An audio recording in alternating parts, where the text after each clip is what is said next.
विद्यार्थ्यांनो, आता आपल्याला कृती बघायच्या आहेत. वास्तविक ह्या कृती तुम्ही करायच्या आहेत, तरी सुद्धा आपण बघूया त्याचे बदल कसे होतात ते. पान क्रमांक 115 तिथे कृती दिलेल्या आहे. 1 नंबरचा आहे, खालील तक्ता पूर्ण करा. तर इथे तुम्हाला तक्ता दिलेला आहे, चार्ट दिलेला आहे.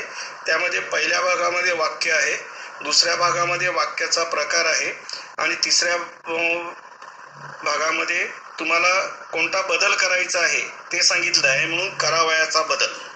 आता इथे जरा लक्षपूर्वक बघा, एक एक शब्द एक एक ओळ वाचा.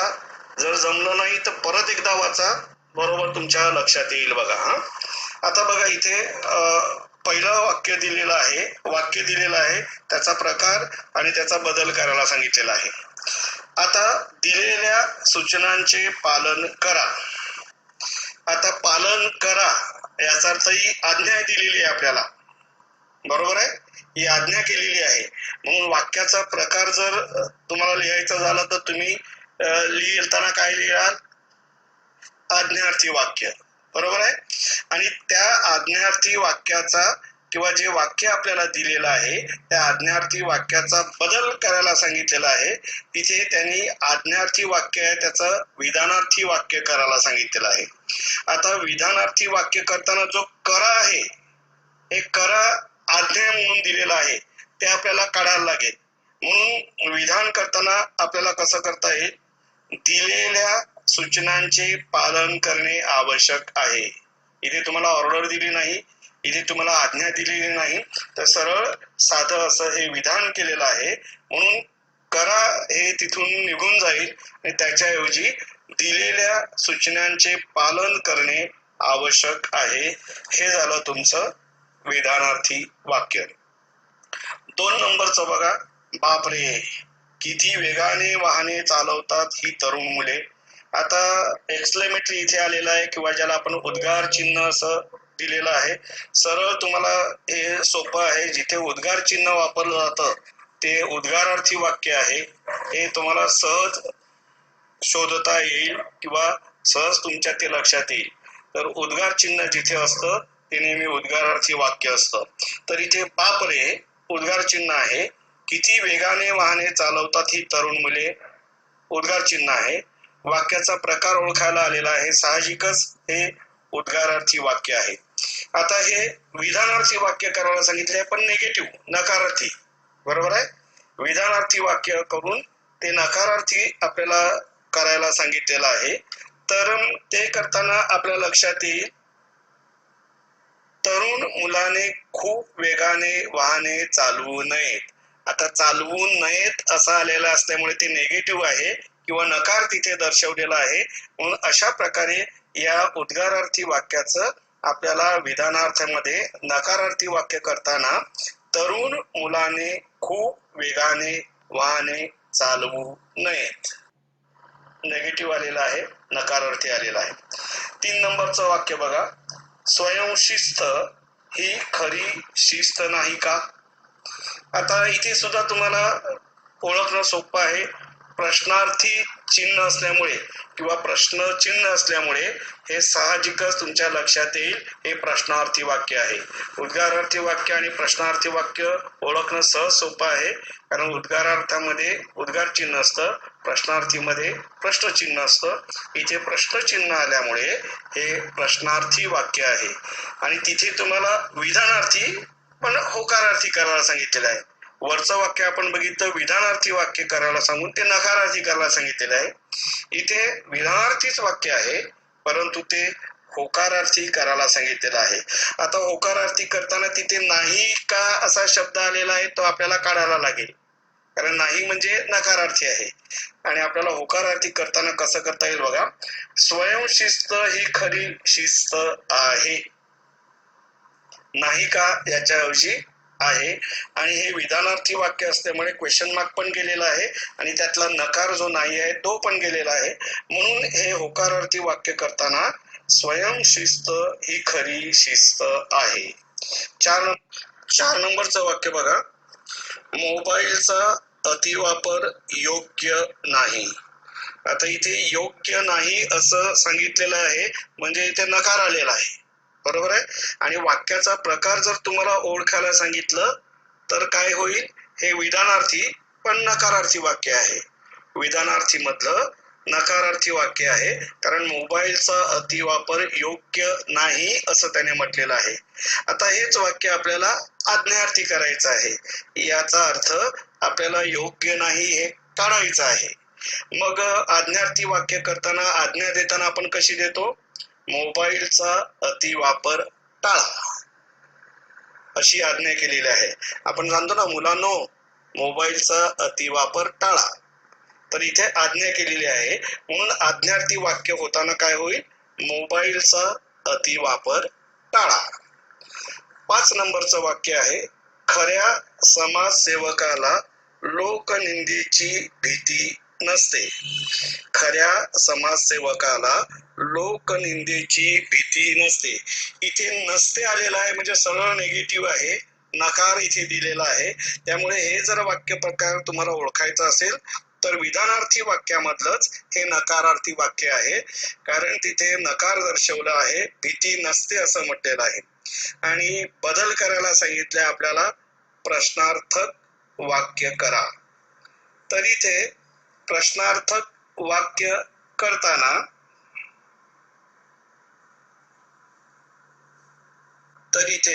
प्रश्नार्थक वाक्य बनवताना आपल्याला माहित आहे, प्रश्न विचारला लागेल आणि प्रश्न विचारताना क्वेश्चन मार्क टाकायला लागतो. आणि जिथे लक्षात ठेवा, जिथे उद्गारार्थी वाक्य आहे तिथे उद्गारार्थी चिन्ह टाकणं हे अत्यावश्यक आहे.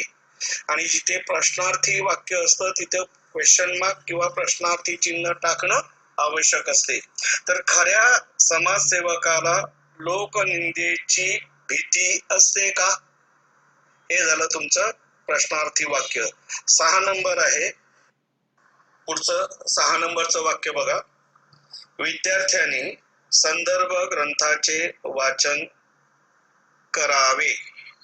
इथे सरळ विधान केलेलं आहे, इथे विधानार्थी हे वाक्य आहे, सरळ विधान केल्यामुळे हे विधानार्थी वाक्य आहे. आता याचा आपल्याला आज्ञार्थी वाक्य करताना कसं करता येईल, विद्यार्थ्यांनो संदर्भ ग्रंथाचे वाचन करा ही आज्ञा केलेली आहे, वाचन करा. त्यामुळे हे आज्ञार्थी वाक्य असं होईल, विद्यार्थ्यांनो संदर्भ ग्रंथाचे वाचन करा. आता 2 नंबरचा ज्या कृती आहे त्या कृती तुम्हाला म्हटलेलं आहे, कंसातील सूचनेप्रमाणे वाक्य रूपांतर करा. आता इथे कंसात काय रूपांतर करायचं आहे ते तुम्हाला दिलेलं आहे, त्यामुळे त्या कंसातील या सूचनेप्रमाणे आपल्याला इथे कृती बदलायच्या आहेत. बघा, 1 नंबर आहे, सकाळी फिरणे आरोग्यास हितकारक आहे. इथे नकारार्थी करायला सांगितलेलं आहे. आता नकारार्थी करताना तुम्हाला माहिती आहे विरुद्ध येतो, आपण त्याला नेगेटिव्ह पॉझिटिव्ह असं म्हणतो, विरुद्धार्थी शब्द इथे वापरायचे असतात. तर सकाळी फिरणे आरोग्यास हितकारक आहे, याचं जर हे झालं तुमचं होकारार्थी. नकारार्थी करायचं असेल तर सकाळी फिरणे आरोग्यास हानिकारक किंवा अपायकारक नाही, हे झालं तुमचं नकारार्थी वाक्य. 2 नंबर आहे, तुम्ही काम अचूक करा. हे जर आहे वाक्य आहे, हे तुम्हाला विधानार्थी वाक्य करायचं आहे, तुम्ही काम अचूक करा. आणि कंसात बदल केलेला आहे, करायला सांगितलं आहे तुम्हाला, विधानार्थी वाक्य करा. तर तुम्ही काम अचूक करणे आवश्यक आहे, तुम्ही काम अचूक करणे आवश्यक आहे, हे झालं तुमचं विधानार्थी वाक्य. 3 नंबरचं वाक्य बघा, किती सुंदर आहे ही पाषाण मूर्ती. एक्सक्लेमेटरी सांगितलेलं आहे, उद्गार चिन्ह सांगितलेलं आहे, आणि त्याचं तुम्हाला विधानार्थी हे वाक्य बनवायला सांगितलेलं आहे. किती सुंदर आहे ही पाषाण मूर्ती. तर विधानार्थी वाक्य करताना ही पाषाण मूर्ती खूप सुंदर आहे, ही पाषाण मूर्ती खूप सुंदर आहे असा त्याचा तो बदल होईल. 4 नंबर बघा, पांढरा रंग सर्वांना आवडतो आणि तुम्हाला बदल करायला सांगितलेला आहे, प्रश्नार्थी करा. प्रश्नार्थी करा सांगितलेला आहे. पांढरा रंग सर्वांना आवडतो. प्रश्नार्थी करताना कसं होईल? पांढरा रंग कुणाला आवडत नाही? पांढरा रंग कुणाला आवडत नाही? 5 नंबरचा वाक्य बघा, चैनीच्या वस्तू महाग असतात. हे तुम्हाला नकारार्थी करायचं आहे, सरळ आहे. चैनीच्या वस्तू स्वस्त नसतात. महागच्या विरुद्ध आहे स्वस्त, म्हणून चैनीच्या वस्तू स्वस्त नसतात. 6 नंबर आहे, तुझ्या भेटीने खूप आनंद झाला. सरळ वाक्य दिलेलं आहे, तुझ्या भेटीने खूप आनंद झाला. तुम्हाला उद्गारार्थी वाक्य करायचं आहे. ते कसं करता येईल? किती आनंद झाला तुझ्या भेटीने आणि पुढे एक्सक्लेमेटरी चिन्ह किंवा उद्गार चिन्ह काढायचं आहे. किती आनंद झाला तुझ्या भेटीने. 7 नंबर बघा, अबब, काय हा चमत्कार. अबब नंतर उद्गार चिन्ह आहे आणि चमत्कार नंतर उद्गार चिन्ह आहे. याचा अर्थ हे उद्गारार्थी वाक्य आहे. त्याचं तुम्हाला विधानार्थी वाक्य करायचं आहे. इथे तुम्हाला विधानार्थी वाक्य करताना म्हणता येईल किंवा सांगता येईल, हा अजब चमत्कार आहे. अबब, काय हा चमत्कार आहे. विधानार्थी वाक्य करताना हा अजब चमत्कार आहे. 8 नंबरचं वाक्य, तुम्ही कोणाशीच वाईट बोलू नका. नकारार्थी वाक्य आहे, ओळखायला सांगितलं तर, आणि हे तुम्हाला होकारार्थी करायला सांगितलेलं आहे. आता वाईटच्या विरुद्ध आहे चांगलं, बरोबर आहे. नकारार्थी मध्ये नेहमी एकमेकाच्या विरुद्ध शब्द येतात. तर इथे तुम्हाला बघता येईल, तुम्ही कोणाशीच वाईट बोलू नका. याचा अर्थ होकारार्थी करताना तुम्ही सगळ्यांशी चांगले बोला. वाईटच्या विरुद्ध आहे चांगलं, म्हणून चांगले बोला. 9 नंबर आहे, निरोगी राहावे असे कोणाला वाटत नाही. क्वेश्चन मार्क आहे, प्रश्नार्थी वाक्य आहे. तुम्हाला विधानार्थी वाक्य करायचं आहे. याचा अर्थ निरोगी राहणे असे सर्वांना वाटते. निरोगी राहणे असे सर्वांना वाटते. 10 नंबरचं, दवाखान्यात मोठ्या आवाजात बोलू नये. आता बोलू नये याचा अर्थ निगेटिव्ह किंवा नकारार्थी आहे, बरोबर आहे.